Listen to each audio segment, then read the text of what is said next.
Let's talk about the future of Germaine Pratt or lack thereof in Cincinnati. Man, I mean, I think we all kind of saw it all draft two linebackers now. We kind of all assumed he was definitely gone after the first one.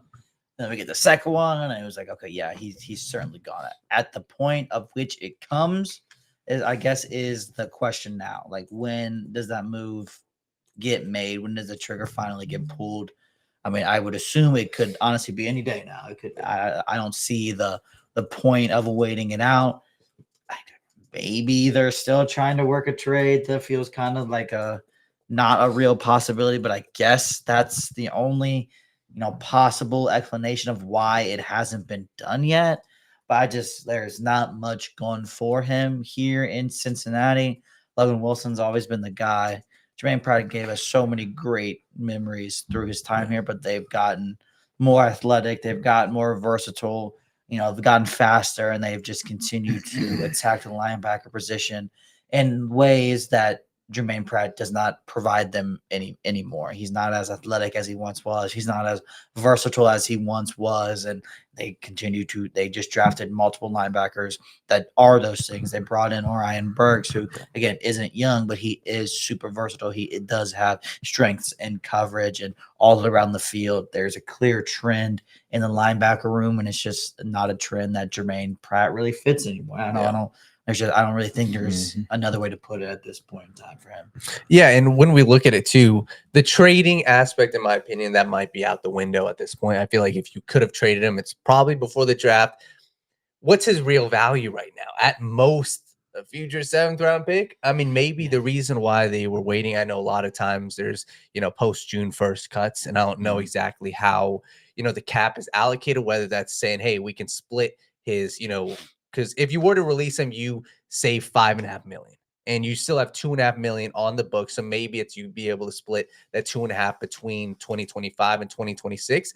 But at the end of the day, I don't see a world where he can stay on this team with the resources you just allocated, right? First off, you save $5.5 million if he's not on your team. And let's play in the world where he is on the team. So you're starting Logan Wilson and Germaine Pratt, and you're having your 2nd-round pick, kind of take a little bit of a back burner. You're having the guy, Oren Burks, who you just signed for 2 years, having him take a little bit of backseat. You're having Barrett Carter take a little bit of backseat. I just don't see a world where it's, financially smart as well as just logically smart. We've seen the linebacking position, respectfully, there isn't a huge drop off between Germaine Pratt and Demetrius Knight right now, right? That's what you hope.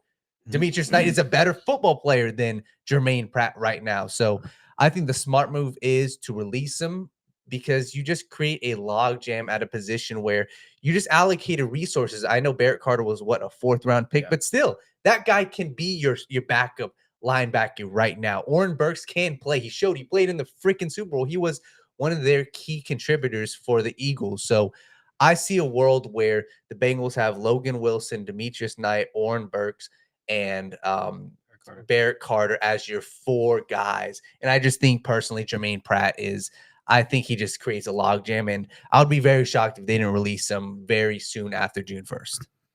Yeah, like you said, if you're getting anything from another team right now that maybe they thought they were going to get some opportunities at linebacker, we know a lot of interesting candidates kind of fell in the middle rounds, rounds 2, 3, 4. Maybe that kind of deterred people and got them off their path. Maybe one of those teams that didn't get the linebacker they wanted or had to pivot and go another way. Maybe those are the teams that reach out to the Bengals and say, hey, we know you're going to cut him.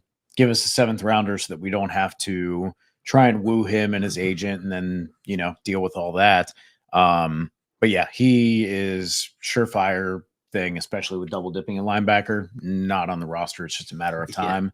And I want to be clear too. I don't want to give the Bengals an out here, because the Germaine Pratt money is not going to be what makes Trey Hendrickson happen. Like they have the ability to make Trey Hendrickson happen.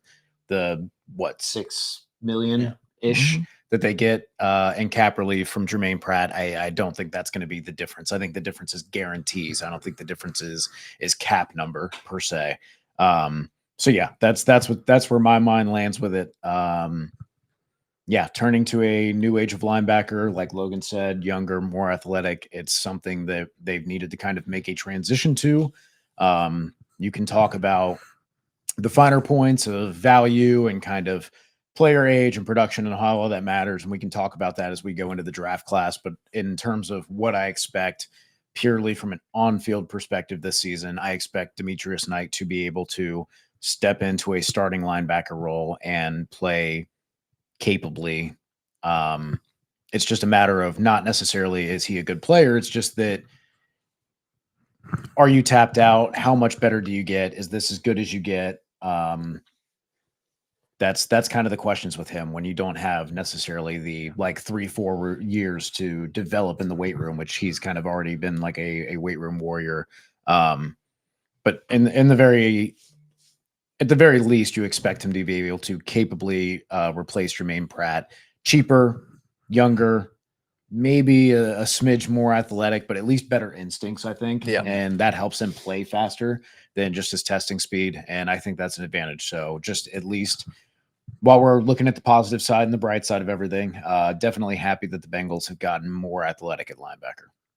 For sure. I think you guys kind of hit the nail on the head. I don't feel like I need to talk about it anymore. Germaine Pratt's on the outs here in Cincinnati.